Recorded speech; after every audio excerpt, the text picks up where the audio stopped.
ಮರುಜನ್ಮ ಹೇಗಿದೆ?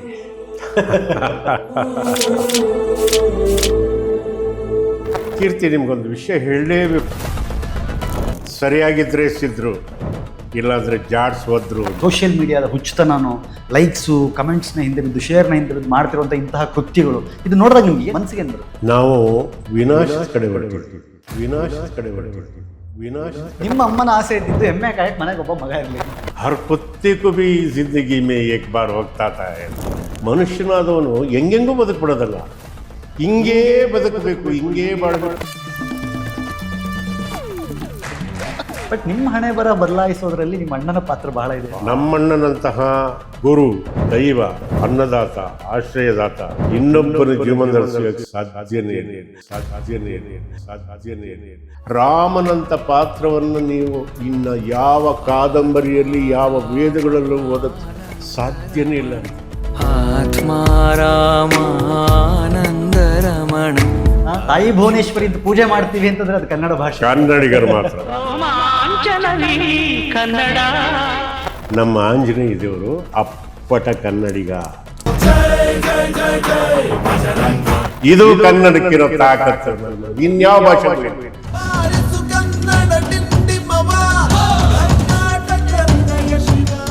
ನಮಸ್ಕಾರ, ಕಿರಿಕೀರ್ತಿ ಚಾನಲ್ನ ಮತ್ತೊಂದು ಹೊಸ ಸಂದರ್ಶನಕ್ಕೆ ಸ್ವಾಗತ. ನಾನು ನಿಮ್ಮ ಕಿರಿಕೀರ್ತಿ. ತಮ್ಮನೇಲಿ ನೋಡಿದ್ರೆ ಗೊತ್ತಾಗಿರುತ್ತೆ ಯಾರ ಜೊತೆಗೆ ಇವತ್ತು ನಾನು ಕೂತಿದ್ದೀನಿ ಅಂತ.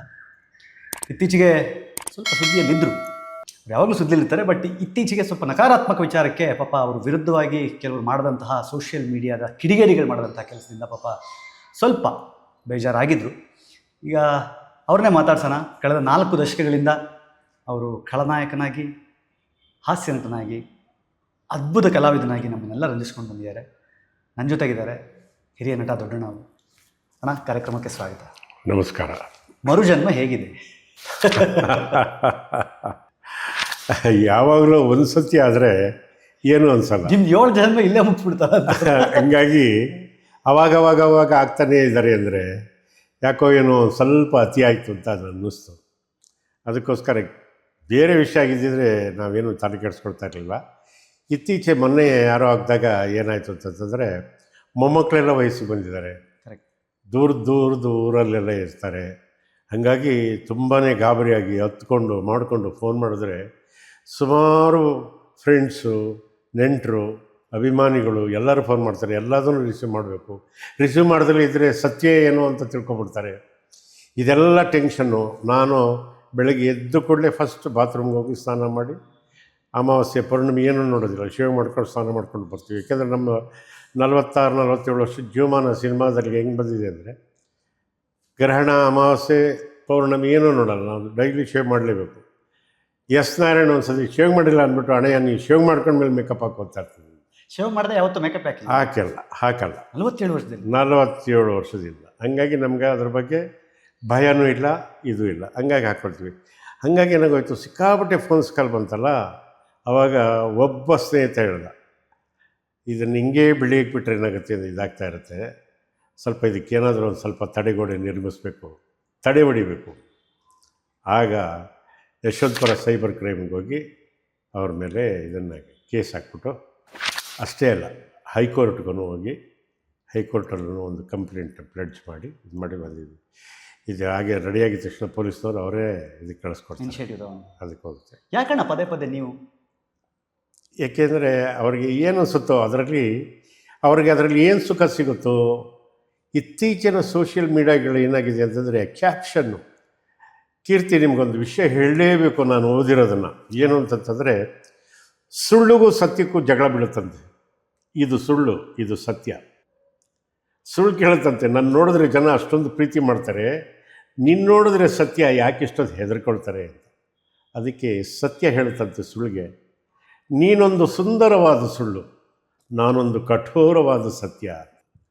ಸುಳ್ಳು ಜನಗಳಿಗೆ ಭಾಳ ಬೇಗ ಕ್ಯಾಚ್ ಆಗುತ್ತಲ್ಲ, ಅದಕ್ಕೆ ನಮ್ಮ ಮೀಡಿಯಾ ನೋಡಲಿ ಅಂತನೋ, ಇದು ಮಾಡಲಿ ಅಂತನೋ, ಅವ್ರಿಗೆ ದುಡ್ಡು ಬರಲಿ ಅಂತನೋ, ಏನಕ್ಕೆ ಮಾಡ್ತಾರೋ ಗೊತ್ತಿಲ್ಲ. ಈ ಥರದ್ದು ಒಂದು ಜೀವನ ಉಂಟಾ? ಇದು ಬೇಕಾ? ಇಲ್ಲ. ಯಾವ ಮನುಷ್ಯ, ಹೆಣ್ಣಾಗಲಿ ಗಂಡಾಗಲಿ, ಬೆವರು ಸುರಿಸಿ ದುಡಿತಾರಲ್ಲ, ಅದೇ ಸತ್ಯವಾದ ದುಡಿಮೆ. ಆವಾಗ ಅವನು ಊಟ ಮಾಡಿದ್ದು ಅವನಿಗೆ ಮೈಗತ್ತತೆ. ಯಾವ ಔಷಧಿನೂ ಬೇಕಾಗಿಲ್ಲ ಅವನ ದೇಹಕ್ಕೆ, ಗೊತ್ತಾಯ್ತಾ? ಈ ಥರದ್ದೆಲ್ಲ ಮಾಡಿದ್ರೆ 900 ರೋಗಗಳು ಬರ್ತವೆ ಅಂತ ಮಾತ್ರ ಹೇಳೋಕ್ಕೆ ಇಷ್ಟಪಡ್ತೀನಿ.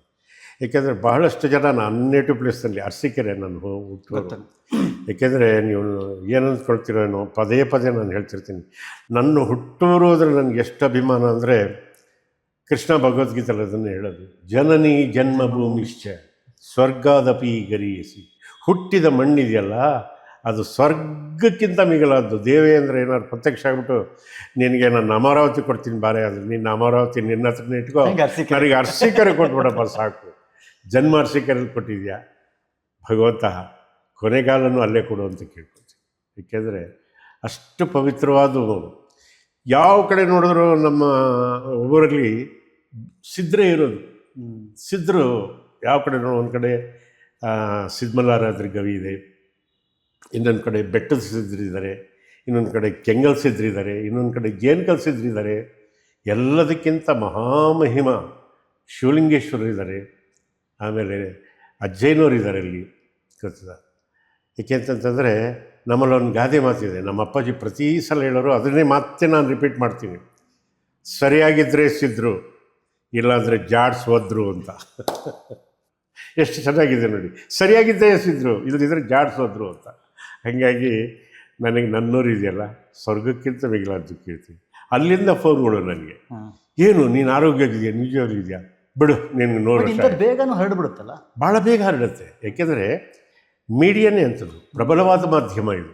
ಏಕೆಂದರೆ ಮೊದಲಾಗಿದ್ದರೆ ಏನಾಗೋದು ಅಂತಂದರೆ, ಮೀಡಿಯಾ ಇಲ್ದರೆ ಇದ್ದಾಗ ಪೇಪರಲ್ಲಿ ಅಚ್ಚಾಗಿ ಬರಬೇಕಾಗಿತ್ತು. ಕರೆಕ್ಟ್. ಪೇಪರಲ್ಲಿ ಅಚ್ಚಾಗಿ ಬಂದರೆ ಏನಾಗೋದು ಅಂತಂದರೆ ಅವಾಗ ಓದ್ಬಿಟ್ಟು ಅಯ್ಯೋ ಹಿಂಗಾಯ್ತಾ ಅನ್ನೋದು.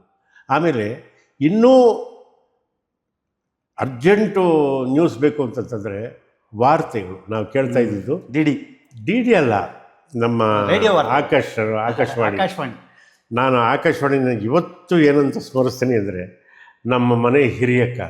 ಆಕಾಶವಾಣಿ ಅಂದ್ರೇ ನಮ್ಮ ಮನೆ ಹಿರಿಯಕ್ಕ.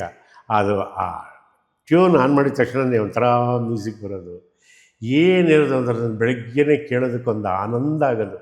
ತಾಯಿ ಮೆಳ್ಳಿಗೆ ಹಾಕ್ಕೊಂಡು ಅಳಬಾಯಿ ಅಂತಾಳಲ್ಲ, ಹಂಗಿರೋದು. ಏಕೆಂದರೆ ಮತ್ತೆ ಜಗತ್ತೆಲ್ಲ ಬರಬಾರ್ದ ಅನ್ಸಿರ್ತೀವಿ. ಆದರೆ ನೀವು ಪೋಸ್ಟ್ ಕಾರ್ಡಿಂದ, ಟೆಲಿಗ್ರಾಮಿಂದ, ಲ್ಯಾಂಡ್ಲೈನಿಂದ, ಮೊಬೈಲಿಂದ ಈಗ ಸೋಷಿಯಲ್ ಮೀಡಿಯಾ ಜಗತ್ತು ನೋಡ್ತಾ ಇದ್ದೀವಿ ಎಲ್ಲ. ಈ ಟ್ರಾನ್ಸಿಷನ್ ತುಂಬ ತುಂಬ ಅವತ್ತಿಂದ ಇವತ್ತಿನ ತನಕ ನೋಡಿದ್ರಿ. ಇವತ್ತಿನ ಸೋಷಿಯಲ್ ಮೀಡಿಯಾ ಪ್ರಪಂಚದ ಬಗ್ಗೆ ನಿಮ್ಗೆ ಏನು ಅನ್ಸುತ್ತೆ? ಅಂದರೆ ಇವತ್ತಿನ ಈ ಮೊಬೈಲ್ನ ಗೀಳು ಅಥವಾ ಸೋಷಿಯಲ್ ಮೀಡಿಯಾದ ಹುಚ್ಚುತನೂ, ಲೈಕ್ಸು, ಕಮೆಂಟ್ಸ್ನ ಹಿಂದೆ ಬಿದ್ದು, ಶೇರ್ನ ಹಿಂದೆ ಬಿದ್ದು ಮಾಡ್ತಿರುವಂಥ ಇಂತಹ ಕೃತ್ಯಗಳು, ಇದು ನೋಡಿದಾಗ ನಿಮ್ಗೆ ಏನು ಮನಸ್ಸಿಗೆ ಏನು ಬರುತ್ತೆ? ನಾವು ವಿನಾಶದ ಕಡೆ ಹೊರಟಿದ್ದೀವಿ. ಇನ್ನು ಬೆರಳೆಣಿಕೆ ವರ್ಷದಲ್ಲಿ ನೀವು ನೋಡ್ತೀರಾ, ನನಗಂತೂ ಇವಾಗ 77 ವರ್ಷ ಆಯಿತು, ಗೊತ್ತಾಯ್ತಾ? ನಿಮ್ಮ ಒಂದು ಅನುಭವದಲ್ಲಿ ನೋಡ್ತೀರಾ, ಒಬ್ಬ ದೊಡ್ಡಣ್ಣ ಅನ್ನೊಂದು ಸಂದರ್ಶನ ನಾನು ಮಾಡಿದ್ದೆ. ಎಲ್ಲರೂ ಕಣ್ಣು ಕಳ್ಕೊಳ್ತಾರೆ ಮೊದಲು. ಎಲ್ಲರಿಗೂ ಕಣ್ಣಿಗೆ ಪೊರೆ ಬರೋಕ್ಕೆ ಶುರು ಆಗುತ್ತೆ. 40 ವರ್ಷಕ್ಕೆ ಬಂದುಬಿಡುತ್ತೆ, 30 ವರ್ಷಕ್ಕೆ ಬರುತ್ತೆ. ಯಾಕೆ ಬರ್ತಿದ್ರೆ ದಿಟ್ಟಿಸಿ ಅದನ್ನೇ ನೋಡಿ ನೋಡಿ ನೋಡಿ ನೋಡಿ ಜನ ಮಾತು ನಮಗೆ ಬರುತ್ತೆ ಅನ್ನೋದನ್ನು ಮರೆತು ಬಿಟ್ಟಿದ್ದಾರೆ. ಹೌದು ಇಲ್ವೋ? ಎದುರುಗಡೆ ಏನಾದರೂ ಒಂದು ಟ್ರೈನಲ್ಲಿ ನಾವು ಜರ್ನಿ ಮಾಡ್ಬೇಕಾದ್ರೆ ಹಿಂಗೆ ಕೂತ್ಕೊಂಡ್ರೆ, ತಮ್ಮದು ಯಾವರು, ಏನು ಕೆಲಸ ಮಾಡ್ತಿರೋ, ನೀವು ಯಾರ ಪೈಕಿ, ಅದು ಇದು ಎಲ್ಲ ಮಾತಾಡೋರು, ಸಂಬಂಧಗಳನ್ನು ಹಂಚ್ಕೊಳ್ಳೋರು, ಗೊತ್ತಾಯ್ತಾ? ಅಪ್ಪಿತಪ್ಪಿ ಆ ಕಡೆ ಬಂದರೆ ನಮ್ಮ ಮನೆಗೆ ಒಂದು ಸರಿ ಬನ್ನಿ ಅಂತ ಅವ್ರು ಸ್ಟೇಷನ್ಸ್ ಇರೋದಾಗ. ಇವಾಗ ಎಲ್ಲೂ ನಿಮ್ಗೆ ಆ ದೃಶ್ಯ ನೋಡೋಕ್ಕೆ ಸಿಕ್ಕದೇ ಇಲ್ಲ. ನೀವು ಬಸ್ಸಲ್ಲಿದ್ದರೂ ಸಹಿತ ಅವ್ರ ಮೊಬೈಲಲ್ಲಿ ಅವ್ರು ಇರ್ತಾರೆ, ಅವ್ರು ಇದರಲ್ಲಿ ಅವ್ರ ಗೇಮ್ಸಲ್ಲಿ ಅವ್ರು ಇರ್ತಾರೆ, ಗೊತ್ತಾಯ್ತು? ಕಿವಿಗೆ ಬೇರೆ ಹಾಕ್ಕೊಂಡಿರ್ತಾರೆ. ಅದು ಎಷ್ಟು ಕೆಟ್ಟದ್ದು ಅಂದರೆ, ರೇಡಿಯೇಷನ್ ಇದೆಯಲ್ಲ ಮನುಷ್ಯನಿಗೆ, ರೇಡಿಯೇಷನ್ ಅಂದರೆ ಬಿಳಿ ರಕ್ತ ಕಣಗಳನ್ನು ಕೊಲ್ತಾ ಇದೆ. ಅದು ಇವ್ರಿಗೆ ಅರ್ಥ ಆಗ್ತಾ ಇಲ್ಲ. ಏಕೆಂತಂದರೆ ಇನ್ನು ಕೆಲವೇ ದಿವಸದಲ್ಲಿ ಬರೀ ಕುಂತು ಓಡಾಡದಲ್ಲಿ ಕಾಲು ಸ್ಥಿಮಿತ ಕಳ್ಕೊಳ್ಳೋ ಚಾನ್ಸಸ್ ಇರುತ್ತೆ. ಬುದ್ಧಿ ಆಲ್ರೆಡಿ ಕಳ್ಕೊಂಬಿಟ್ಟಿದ್ದಾರೆ ಸುಮಾರು ಜನ. ಸತ್ಯ ಹೇಳಿದ್ರಿ ನೀವು. ಏಕೆಂತಂದರೆ ಫಸ್ಟ್ BP ಬರುತ್ತೆ. ಏಕೆಂದರೆ ಅದನ್ನು ನೋಡಿ ನೋಡಿ ನೋಡಿ BP ಜಾಸ್ತಿ ಆಗುತ್ತೆ. ಕರೆಕ್ಟ್. ಮನುಷ್ಯನಿಗೆ ಪೇಷನ್ಸ್ ಹೋಗ್ಬಿಟ್ಟಿದೆ.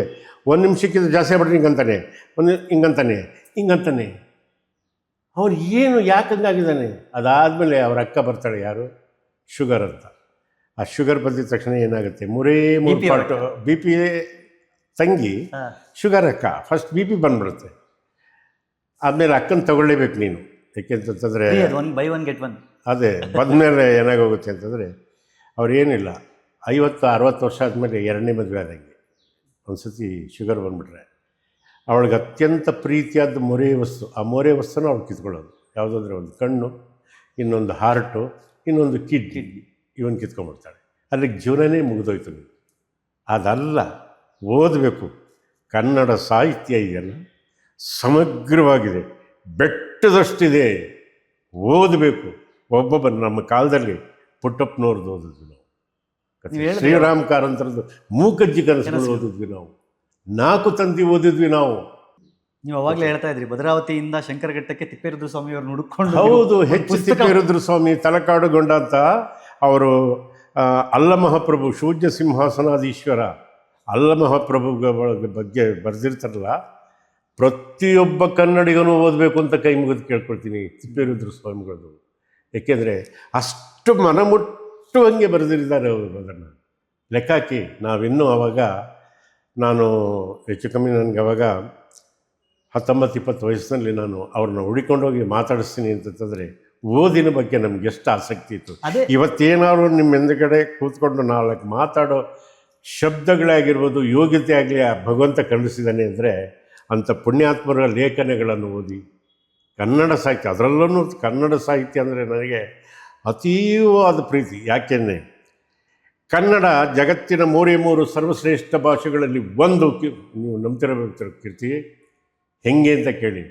ಮಾತನಾಡಿದಂತೆ ಬರೆಯಲು ಲಿಪಿಯುಳ್ಳ, ಬರದದ್ದನ್ನು ಯಥಾವತ್ ಮಾತನಾಡುವ ಶಕ್ತಿಯುಳ್ಳ, ಸಂಧಿ ಸಮಾಸ ವ್ಯಾಕರಣ ಅಲ್ಪ ಪ್ರಾಣ ಮಹಾಪ್ರಾಣ ಇರೋ ಭಾಷೆ ಯಾವುದಾದ್ರು ಇದ್ದರೆ ಅದನ್ನು ಕನ್ನಡ ಕನ್ನಡ ಕನ್ನಡ ಅಂತ ಕೇಳಿದ್ರು.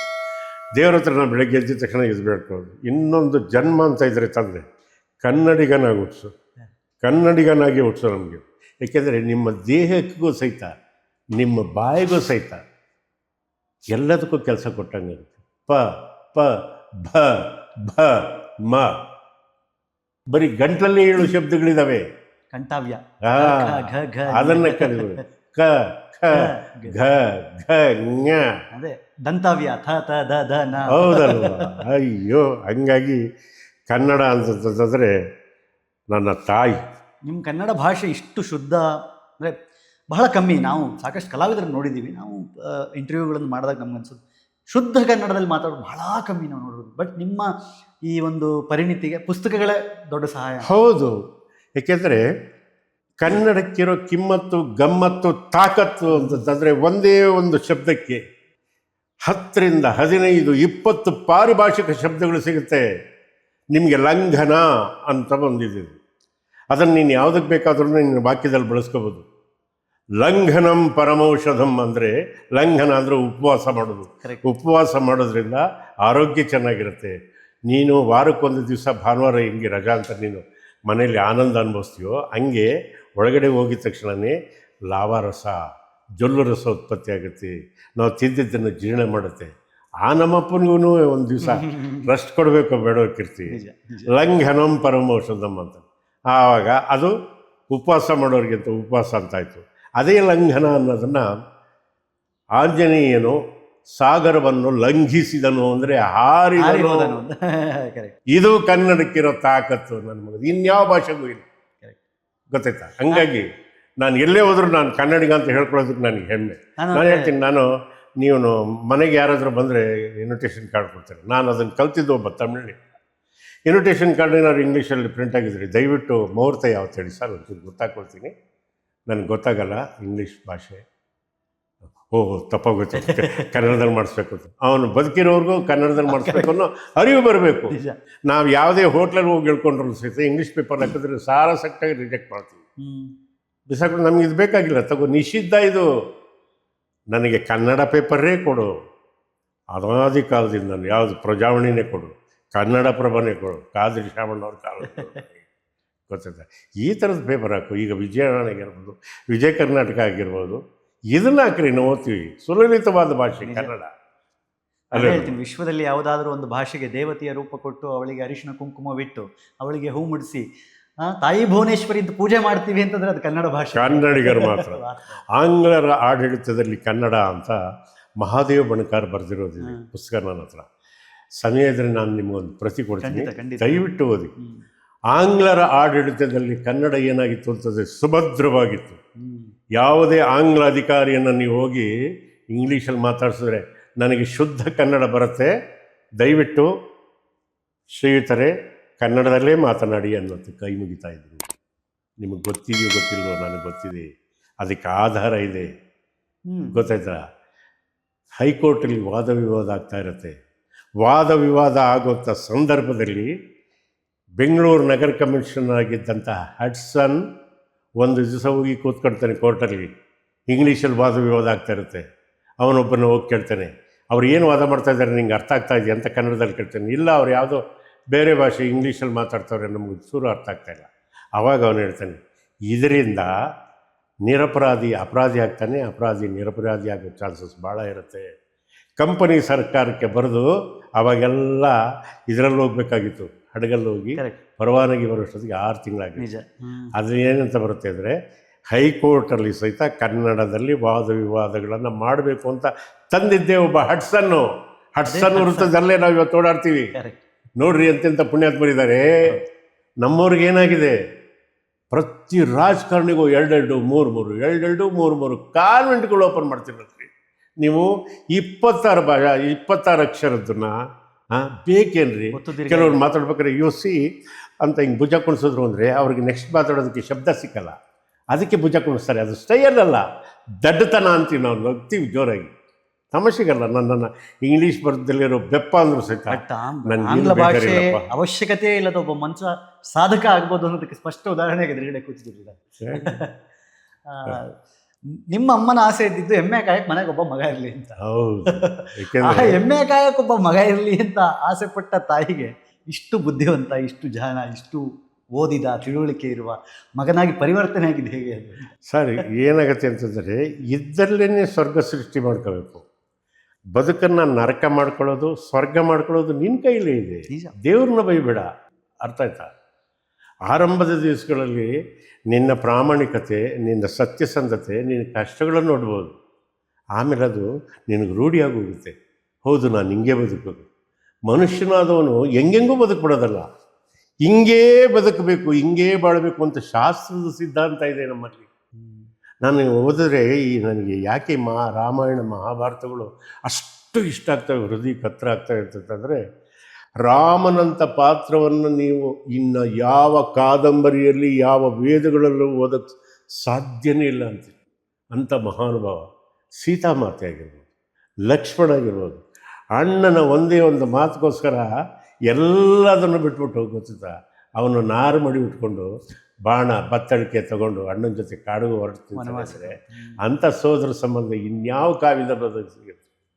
ಸೀತಮ್ಮಂದೂ ಅಷ್ಟೇ, ಗೊತ್ತಾಯ್ತರ? ಎಲ್ಲಿ ಸಿಗುತ್ತೆ? ಆಂಜನೇಯ ದೇವರು ಕಾಯ್ತಾ ಇರ್ತಾನೆ, ತಾಯಿಗೆ ಹೇಳ್ತಾನಂತೆ, ಅಮ್ಮ ಅಂಜನಾದೇವಿ ಕೇಳ್ತಾನಂತೆ, ನನ್ನ ಗುರು ಯಾರಮ್ಮ, ಹೇಳಮ್ಮ ನೀನು, ನಿನಗೆ ದೈವದತ್ತವಾಗಿ ಬಂದಿರೋ ಕೊಂಡಲಿದೆ ಕಂದ, ಯಾರು ಅದನ್ನು ನೋಡಿ ಕಂಡುಹಿಡಿತಾರಲ್ಲ ಅವನೇ ಕೊಡೋ ನಿನ್ನ ಗುರು ಅಂತಾನೆ. ಅದಕ್ಕೆ ಹಂಪೆಲ್ಲ ಒಂದು ಕಾಯ್ತಾ ಇರ್ತಾನೆ. ನಿಮಗೆ ಇನ್ನೊಂದು ವಿಷಯ ಗೊತ್ತಿರಲಿಕ್ಕಿರ್ತಿ, ನನ್ನ ದರ್ಶಕರಿಗೂ ಕೇಳ್ತಾ ಇರೋರ್ಗು ನೋಡ್ತಾ ಇರೋರ್ಗು ಅವರಿಗೆ ಮನಸ್ಸಿಗೆ ನಾಟಿದ್ರೆ ನನ್ನ ಜನ್ಮ ಪಾವನ ಅಂತ ಅನ್ಕೊಳ್ತೀನಿ. ಕರ್ನಾಟಕಕ್ಕೆ ಮೊದಲು ಏನು ಹೆಸರಿತ್ತು? ಮೈಸೂರು ರಾಜ್ಯ. ಮೈಸೂರು ರಾಜ್ಯ ಇತ್ತು. ಅದಕ್ಕಿಂತ ರಾಮಾಯಣದ ಕಾಲದಲ್ಲಿ ಏನಿತ್ತು ಅಂದರೆ, ಕನ್ನಡ ಪ್ರದೇಶಕ್ಕೆ, ಕನ್ನಡ ಮಾತನಾಡುವ ನೆಲಕ್ಕೆ ಕಿಷ್ಕಿಂದೆ ಅಂತ ಹೆಸರಿತ್ತು. ಕಿಷ್ಕಿಂದೆ ಅಂತ ಇತ್ತು. ನಮ್ಮ ಆಂಜನೇಯ ದೇವರು ಅಪ್ಪಟ ಕನ್ನಡಿಗ ಅಂದರೆ ಗೊತ್ತಾಯ್ತಾ ನಿಮಗೆ? ಕನ್ನಡಕ್ಕೆ ಎಷ್ಟು 1000 ವರ್ಷಗಳ ಇತಿಹಾಸ ಇದೆ ಅಂತ. ಇದಕ್ಕಿಂತ ಹೆಮ್ಮೆ ಇನ್ನೇನಿರಬೇಕು? ಯಾವುದೋ ಅಲ್ಮಡಿ ಶಾಸನ 2000 ವರ್ಷ 2500 ವರ್ಷದ ನೀವು ತೋರಿಸ್ತೀರ. ಯಾಕೆಂದರೆ ಕನ್ನಡಿ ಬೇಕು, ಕೈಗೆ ಕನ್ನಡಿ ಬೇಕು, ಅದಕ್ಕೆ ತೋರಿಸ್ತೀರ. ಅದಕ್ಕಿಂತ ಮುಂಚೆ ನಮ್ಮ ಆಂಜನೇಯ ದೇವರು ಏನಾಗಿದ್ದ? ಯುಗಗಳೇ ಮುಂಚೆ ಅಲ್ವಾ ಸರ್?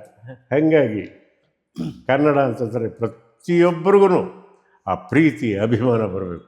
ಅದೇ ಆ ಭಾಷೆ ಅಡಾಪ್ಟ್ ಮಾಡ್ಕೊಂಡಿದ್ದು, ಅಂದರೆ ತಾಯಿ ಆಸೆ ಪಟ್ಟಿದ್ದು ಬೇರೆ, ಮಗ ಆಗಿದ್ದು ಬೇರೆ. ಶಾಲೆಯಲ್ಲಿ ನೀವು ತುಂಬ ಸರ್, ನಾವು ವಿದ್ಯೆ ಒಂದು ಬಿಟ್ಟು ಬಿಕ್ಕಿದ್ದೆಲ್ಲದರಲ್ಲೂ ಪ್ರವೀಣರಾಗಿದ್ವಿ ನಾವು. ಏಕೆ ಅಂತಂತಂದರೆ ಮರ ಹತ್ತೋದ್ರಲ್ಲಾಗಿರ್ಬೋದು, ದನ ಕಾಯೋದ್ರಲ್ಲಾಗಿರ್ಬೇಕು. ಯಾಕೆಂದರೆ ನಮ್ಮ ಕೃಷ್ಣ ದನ ಕಾದವನು. ಮೊನ್ನೆ ನಾವು ಉಜ್ಜಯಿನಿಗೆ ಹೋದಾಗ ನಂದಗೋಪ ಕರ್ಕೊಬಂದು ಅವನು ಇಲ್ಲಿದ್ದರೆ ಗೋಕುಲದಲ್ಲಿದ್ದರೆ ಕೆಟ್ಟೋಗ್ತಾನೆ ಹುಡುಗರ ಜೊತೆ ಸೇರಿ ಅಂತ ಹೇಳ್ಬಿಟ್ಟು ಉಜ್ಜಯಿನಿ ಒಳಗೆ ಒಬ್ಬರು ಮಹಾನುಭಾವರ ಹತ್ರ ವಿದ್ಯಾಭ್ಯಾಸಕ್ಕೆ ಬರ್ತಾನೆ. ಅವರು ಕೂತ್ಕೊಳ್ತಾ ಇದ್ದು ಸುಧಾಮನು ಅವರು ಪಕ್ಕದಲ್ಲಿ ಕೂತ್ಕೊಳ್ತಾ ಇದ್ದಿದ್ದು ಜಾಗನ ಇವತ್ತು ಹಂಗೆ ಇಟ್ಟಿದ್ದಾರೆ. ಅದನ್ನು ನೋಡಿ ಯಾಕೋ ಏನಕ್ಕಂಡ್ರಿ ಹೃದಯ ತುಂಬಿ ಬಂದ್ಬಿಡ್ತು ನನಗೆ. ನೀವು ಏನು ಅಂದ್ಕೊಳ್ತೀರಿ? ಶಿರಸಾಷ್ಟಾಂಗ ನಮಸ್ಕಾರ ಆಗ್ತೀನಿ. ಬಾ ಏನಯ್ಯ ಉಜ್ಜಯಿನಿ ಕೃಷ್ಣ ಸುಧಾಮರ್ ಹೌದು, ಕೃಷ್ಣ ಸುಧಾಮ ಕೂತ್ಕೊಳ್ತಾ ಇದ್ದ ಜಾಗ ಹಂಗೆ ಆ ಆಶ್ರಮನೂ ಹಂಗೆ ಉಳಿಸ್ಕೊಂಡ್ಬಂದಿದ್ದಾರೆ. ಹೋಗಬೇಕು, ನೋಡಬೇಕು ಅದನ್ನೆಲ್ಲ. ಯಾಕೆಂತಂದರೆ ಯಾರೂ ಏನು ಪ್ರವೀಣರಲ್ಲ. ಕೆಲವಂ ಬಲ್ಲವರಿಂದ ಕಲಿತು, ಕೆಲವಂ ಶಾಸ್ತ್ರಗಳಂ ಕೇಳುತ್ತಂ, ಕೆಲವಂ ಸುಜ್ಞಾನದಿಂದರಿಯಲ್ ಸರ್ವಜ್ಞನಾಪ್ಪಂ ನರಂ ಫಲವಂ ಪಳ್ಳ ಸಮುದ್ರವೈ ಹರ ಹರ ಶ್ರೀ ಚನ್ನಸೋಮೇಶ್ವರ ಅಂತಾನೆ ಪಾಲ್ಕುರ್ಕಿ ಸೋಮನಾಥ ಬರೀತಾನೆ ಅದನ್ನು. ಆ ಥರ ಗೊತ್ತಾ? ಕನ್ನಡದಲ್ಲಿ ಸಿಗುವಂಥ ಪದ್ಯಗಳೇ ಆಗಿರ್ಬೋದು, ಗದ್ಯಗಳೇ ಆಗಿರ್ಬೋದು, ತಾಕತ್ತೇ ಬೇರೆ ಇರ್ತದೆ. ಬೇರೆ ಅದ್ರಲ್ಲಿ ಸಿಕ್ಕಲ್ಲ ಅಂತ ನನ್ನ ಅಭಿಪ್ರಾಯ. ಯಾಕೆಂದರೆ ನಾನು ಓದಿಲ್ಲ, ಎಲ್ಲಿವರೆಗೂ ಕನ್ನಡ ಬಿಟ್ಟು ಬೇರೆ ನನಗೆ ಗೊತ್ತಿಲ್ಲ. ನನ್ನ ಓದಿ ಕೇಳಿದ್ರೆ ನೀವು ತುಂಬ ಆಶ್ಚರ್ಯಪಟ್ಬಿಡ್ತೀರ. ನಾನು ಓದಿರೋದು MA-BF. ಮತ್ತು ಓದಿಲ್ಲ ಅಂತೀರಿ? ಹೌದು, ನಾನು ಓದಿಲ್ಲ. MA-BF ಅಂದರೆ ಮೆಟ್ರಿಕ್ಯುಲೇಷನ್ ಅಪಿಯರ್ಡ್ ಬಟ್ ಫೇಲ್ ಅಂತ. ಮೆಟ್ರಿಕ್ಯುಲೇಷನ್ನು ಕಟ್ಸಿದ್ರು 3 ಸತಿ ಕಟ್ಸಿದ್ರು. ಕನ್ನಡ ಒಂದು ಪಾಸ್ ಆಗದೆ ಹೊರತು ಇನ್ಯಾವುದ್ರಲ್ಲೂ ಪಾಸ್ ಆಗಲಿಲ್ಲ. ಆ ಮಟ್ಟಿಗೆ ಕನ್ನಡಿಗನಾದರೆ ಚೆನ್ನಾಗಿದ್ದೀನಿ. ಒಂದು ಕಾಲದಲ್ಲಿ ಇಂಥವರು ತಮ್ಮ ದೊಡ್ಡಣ್ಣ ಅನ್ನೋ ಒಂದು ಕಾಲ ಇತ್ತು. ಹಂಗೆ ಬಿಡಲಿಲ್ಲ. ಗೊತ್ತಾಯ್ತಾ? ಜೀವನ ಚಕ್ರ ಇದಲ್ಲ, ಉರುಳ್ದಂಗೆ ಎಲ್ಲೋ ಒಂದು ಹಿಂದಿ ಒಳಗೆ ಗಾದೆ ಮಾತಿದೆ, ಹರ್ ಕುತ್ತಿಗೂ ಬಿ ಜಿಂದಗಿ ಮೇ ಏಕ್ ಬಾರ್ ಹೋಗ್ತಾ ಯಾವ್ಯಾವುದಕ್ಕೂ ನಾಯಿಗೂ ಒಂದು ದಿನ ಬಂದೇ ಬರುತ್ತೆ. ಅದರಲ್ಲಿ ಈ ದೊಡ್ಡಣ್ಣಂಗೆ ಬರಲಿಲ್ವಾ? ಸಿನಿಮಾ ನಟ ಆಗಲಿಲ್ವಾ? ಕರ್ನಾಟಕದಾದ್ಯಂತ ಜನ ನನ್ನ ಪ್ರೀತಿಯಿಂದ ಆಧರಿಸಿ ಆಶೀರ್ವಾದ ಮಾಡಿ ಅನ್ನ ಹಾಕ್ಲಿಲ್ವಾ? ಇನ್ನು ಇದಕ್ಕಿಂತ ಇನ್ನೇನು ಬೇಕು? ದೊಡ್ಡಣ್ಣನ ಅಣ್ದಿರೋರು ಅನ್ನೋ ಕಾಲ ಬಂತು. ಹೆಂಗಿದೆ ನೋಡಿ ದೈವ. ಹಾಂ, ಅದಕ್ಕೆ ನಮ್ಮಪ್ಪ ಆವಾಗವಾಗ ಒಂದು ಮಾತು ಹೇಳೋರು ನಮ್ಮಮ್ಮನಿಗೆ. ನೋಡು, ನಮ್ಮ ತಾಯಿ ಹೆಸರು ನಂಜಮ್ಮ ಅಂತ. ನಮ್ಮ ಅಪ್ಪಾಜಿನ ನಮ್ಮಮ್ಮನ ನಂಜ. ಅವರಿಗೆ ಪೋಲಿಯೋ. ಹೌದು, ಪೋಲಿಯೋ ಪೀಡಿತ ಹೆಣ್ಮಗಳು ನಮ್ಮ ತಾಯಿ. ಹಾಲು ಕುಡ್ಸೋಕ್ಕೆ ಮಾತ್ರ, ಹಾಲು ಹೊರಳೆಲ್ಲ ಹಾಕಕ್ಕೆ ಮಾತ್ರ ನನಗೆ ದೇವ್ರ ಅಧಿಕಾರ ಕೊಟ್ಟಿರೋದು. ಹಣೆಯಲ್ಲಿ ಬರೆಯೋಕ್ಕಲ್ಲ ಕಡೆ, ಹಣೆಯಲ್ಲಿ ಬರೆದಿರೋ ಅವನು ಕಳಿಸಿದಾನೆ. ನಿಮ್ಮ ತಂದೆ ಹೇಳ್ತೀವಿ. ಹಾಂ, ಅದಕ್ಕೆ ಯಾಕೆ ತಲೆ ಕೆಡಿಸ್ಕೊಳ್ತೀಯ? ತಲೆ ಕೆಡಿಸ್ಕೊಬೇಡ ಹುಚ್ಚಿ ಅನ್ನೋರು. ಅದು ಎಷ್ಟು ಸತ್ಯ ಅಂತ ಇವಾಗ ಅನಿಸುತ್ತೆ. ಹೌದಲ್ವ? ನಿಜ. ನಾವು ಮಕ್ಕಳಿಗೆ ಹಾಲು ಹಾಕ್ಬೋದು ಅಷ್ಟೇ, ಒಳ್ಳೆ ಸಂಸ್ಕಾರ ಕೊಡ್ಬೋದು. ಹಣೆ ಬರ ಬದಲಾಯಿಸೋಕ್ಕಾಗಲ್ಲ. ಹಣೆ ಬರ ಬದಲಾಯಿಸೋಕ್ಕಾಗೋದೇ ಇಲ್ಲ. ಬಟ್ ನಿಮ್ಮ ಹಣೆ ಬರ ಬದಲಾಯಿಸೋದ್ರಲ್ಲಿ ನಿಮ್ಮ ಅಣ್ಣನ ಪಾತ್ರ ಬಹಳ ಇದೆ. ಏಕೆಂದರೆ ಬೆಳಗಾಗಿ ಎದ್ದಿದ ತಕ್ಷಣ, ಏಕೆಂತಂದರೆ ನಮ್ಮಣ್ಣನಂತಹ ಗುರು, ದೈವ, ಅನ್ನದಾತ, ಆಶ್ರಯದಾತ ಇನ್ನೊಬ್ಬನ ಜೀವನದಲ್ಲಿ ಸಿಗೋಕ್ಕೆ ಸಾಧ್ಯನೇ ಇಲ್ಲ. ಸ್ವಂತ ಮಕ್ಕಳನ್ನ ದೇವರನ್ನೇ ಪ್ರೀತಿ ಮಾಡಲಿಲ್ಲ. ಇಬ್ಬರು ತಮ್ಮಂದರನ್ನ ಬಾಚಿ ತಬ್ಬಿಟ್ಕೊಂಡ. ಒಬ್ಬ ಆಂಜನೇಯ ದೇವರು ಹೆಂಗೆ ರಾಮ ಲಕ್ಷ್ಮಣನ ಹೆಗಲ ಮೇಲೆ ಕೂರಿಸ್ಕೊತಾರೋ ಹಂಗೆ ಕೂರಿಸ್ಕೊಂಡಂಥ ಪುಣ್ಯಾತ್ಮ ಯಾರಾದ್ರು ಇದ್ದರೆ ಅದು ನಮ್ಮ ಅಣ್ಣ ಎಸ್ ಬಸವರಾಜ್. ನಮ್ಮ ಅತ್ತಿಗೆನೂ ಅಷ್ಟೇ ಇನ್ನೋಸೆಂಟ್ ಹೆಣ್ಮಗಳು ಅನ್ನಪೂರ್ಣಮ್ಮ. ಅವರೆಲ್ಲ ನಮ್ಮನ್ನು ಸಾಕ್ದಲ್ಲೇ ಇದ್ರು. ನಾವೆಲ್ಲ ಇಲ್ಲಿ ಮುಂದೆ ಬರೋಕ್ಕಾಗ್ತಿತ್ತು ಹೇಳ್ತೀವಿ, ಸಾಧ್ಯನೇ ಇರ್ತಾ ಇಲ್ಲ. 1967 ನಿಮಗೆ ಅಣ್ಣ ಕೆಲಸ ಕೊಡಿಸಿದ್ದು VASL ಅಲ್ಲಿ. ಕರೆಕ್ಟ್, 67, 67, ನಾನು 67 ನಂದು ಇದು ಕಂಪ್ಲೀಟ್ ಆಯಿತು. ITI ಕಂಪ್ಲೀಟ್ ಆಗಿದ ತಕ್ಷಣ ಅವಾಗೆಲ್ಲ ಎಂಪ್ಲಾಯ್ಮೆಂಟ್ ನಂಬರ್ ಮಾಡಿಸ್ಬೇಕಾಗಿತ್ತು. ಹೌದು, ಹೋಗಿ ಎಂಪ್ಲಾಯ್ಮೆಂಟ್ ನಂಬರ್ ಮಾಡಿಸಿದ್ವಿ. ಮಾಡಿ ಒಂದು ತಿಂಗಳಿಗೆಲ್ಲ ಇದು ಬಂದ್ಬಿಡ್ತು, ಇಂಟರ್ವ್ಯೂ ಬಂತು. ನಮಗೆ ಇಂಟರ್ವ್ಯೂಗೆ ಹೋಗ್ತೀವೋ ನಾವು ಸೆಲೆಕ್ಷನ್ ಆಗ್ತೀವೋ ಆಗಲ್ವೋ ಅದು ನಮ್ಗೆ ಗೊತ್ತಿಲ್ಲ. ಆದರೆ ಮನೆಯಿಂದ ತಪ್ಪಿಸ್ಕೊಂಡು ಒಂದು 3 ದಿವಸ ಹಾರೋ ಹಕ್ಕಿ ಥರ ನೆಮ್ಮದಿಯಾಗಿರ್ಬೋದಲ್ಲ ಅನ್ನೋದಕ್ಕೋಸ್ಕರ ಶಿವಮೊಗ್ಗ ಬಸ್ ಹತ್ತಿದ್ವಿ. ಹೋದರೆ ನಮ್ಮ ಅಷ್ಟು ಜನನ ಇಂಟರ್ವ್ಯೂ ಮಾಡಿ ಅಲ್ಲೇ ವಿತಿನ್ 3 ಡೇಸ್ಗೆ ಇದನ್ನು ಕೊಟ್ಬಿಟ್ರು, ಅಪಾಯಿಂಟ್ಮೆಂಟ್ ಕೊಟ್ಬಿಟ್ರು. ಅಪಾಯಿಂಟ್ಮೆಂಟ್ ಕೊಟ್ಟಿದ ತಕ್ಷಣ ನಮ್ಮಮ್ಮ ತೆಗೆದು ಮುಚ್ಚಿಟ್ಟಿದ್ರು, ಯಾರಿಗೂ ಗೊತ್ತಾಗಲಿಲ್ಲ. ಬಂದಾರೋ ಸಾಹುಕಾರ